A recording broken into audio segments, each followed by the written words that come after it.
This is one of the last sections in the ancient China dynasties. It's going to be pages 528 through 534. It's a little bit longer, and again, pay attention to the text features, beginning with the Mongol Empire. Among the nomadic peoples who attacked the Chinese were the Mongols. For centuries, the Mongols had lived as tribes in the vast plains north of China. Then in 1206, a strong leader, or Khan, united them. His name was Temujin.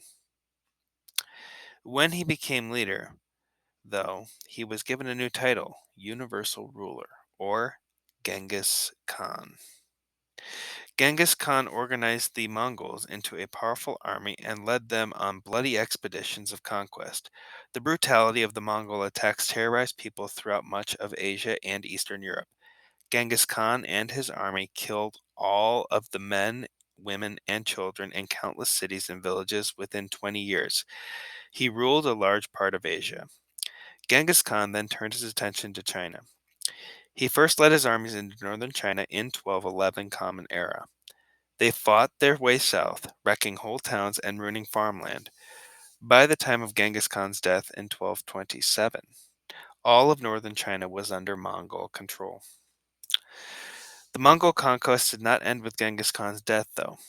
His sons and grandsons continued to raid lands all over Asia and Eastern Europe. The destruction the Mongols left behind was terrible.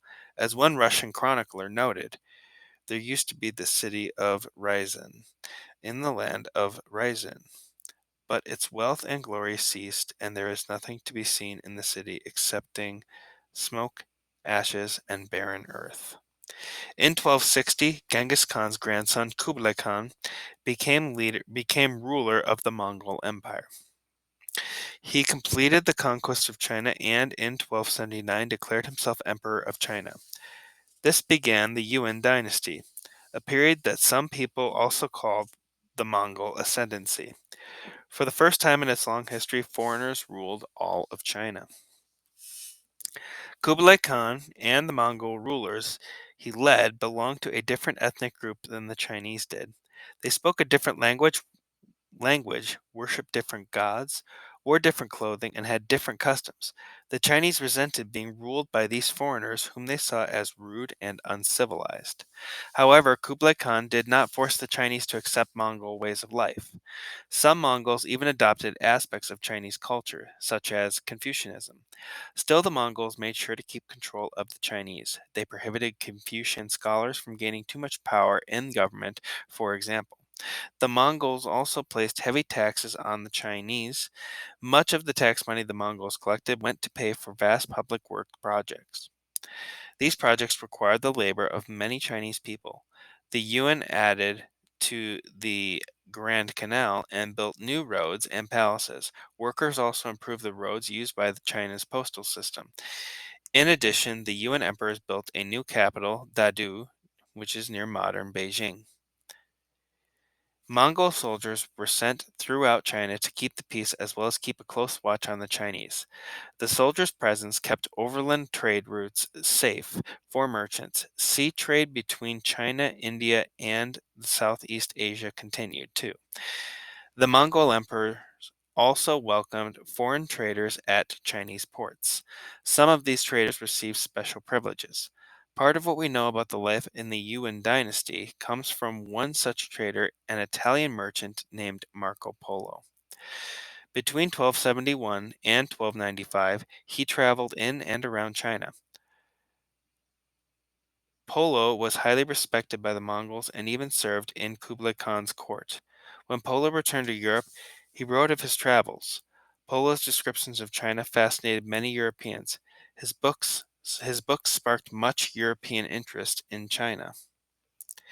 Despite their vast empire, the Mongols were not content with their land. They decided to invade Japan. A Mongol army sailed to Japan in 1274 and 1281. The campaigns, however, were disastrous. Violent storms and fierce defenders destroyed most of the Mongol force. The failed campaigns against Japan weakened the Mongol military. The huge, expensive public works projects had already weakened the economy. These weaknesses, combined with the Chinese resentment, made China ripe for rebellion. In the 1300s, many Chinese groups rebelled against the Yuan dynasty. In 1368, a former monk named Zhu Yuan Zhang took charge of a rebel army. He led his army in a final victory over the Mongols. China was once again ruled by the Chinese. After his army defeated the Mongols, Zhu Yuanzhang became emperor of China. The Ming dynasty that he founded ruled China from 1368 to 1644, nearly 300 years. Ming China proved to be one of the most stable and prosperous times in Chinese history. The Ming expanded China's fame overseas and sponsored incredible building projects across China. During the Ming Dynasty, the Chinese improved their ships and their sailing skills. The greatest sailor of the period was Zheng He. Between 1405 and 1433, he led 7 grand voyages to places around Asia. Zheng He's fleets were huge. One included more than 60 ships and 25,000 sailors. Some of the ships were gigantic, too, perhaps more than 300 feet long, and that is longer than a football field. In the course of his voyages, Zheng He sailed his fleet throughout the Indian Ocean. He sailed as far west as the Persian Gulf and the easternmost coast of Africa. Everywhere his ships landed, Zheng Yi presented leaders with beautiful gifts from China. He boasted about his country and encouraged foreign leaders to send gifts to China's emperor. From one voyage, Zheng Yi returned to China with representatives of some 30 nations. Sent by their leaders to honor the emperor, he also brought goods and stories back to China. Zheng Yi's voyages rank among the most impressive in history of seafaring, although they did not lead to the creation of new trade routes or the exploration of new lands. They served as a clear sign of China's power. The Ming were also known for their grand building projects. Many of these projects were designed to impress both the Chinese people and their enemies to the north. In Beijing, for example, the Ming emperors built the Forbidden City, a huge palace complex that included hundreds of imperial residence, temples, and other government buildings. Within them were some 9,000 rooms. The name Forbidden City came from the fact that the common people were not even allowed to enter the complex. For centuries, this city within a city was a symbol of China's glory. Ming rulers also directed the restoration of the famous Great Wall of China. Large numbers of soldiers and peasants worked to rebuild fallen portions of the wall, connect existing walls, and build new ones. The result was a construction feat unmatched in history. The wall was more than 2,000 miles long. It would reach from San Diego to New York. The wall was about 25 feet high and at the top 12 feet wide. Protected by the wall and the soldiers who stood guard along it, the Chinese people felt safe from invasions by northern tribes. During the Ming Dynasty, Chinese society began to change. The change was largely due to the efforts of the Ming emperors. Having expelled the Mongols, the Ming emperors worked to eliminate all foreign influences from Chinese society. As a result, China's government and relations with other countries changed dramatically.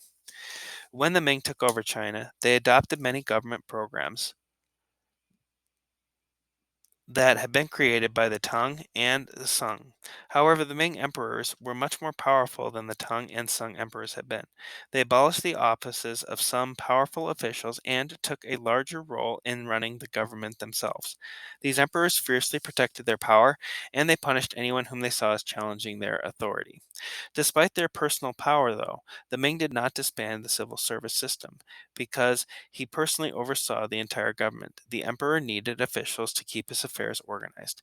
The Ming also used examinations to appoint censors. These officials were sent all over China to investigate the behavior of local leaders and to judge the quality of schools and other institutions. Censors had existed for many years in China, but under the Ming emperors, their power and influence grew. In the 1430s, a new Ming emperor made Zheng He return to China and dismantle his fleet.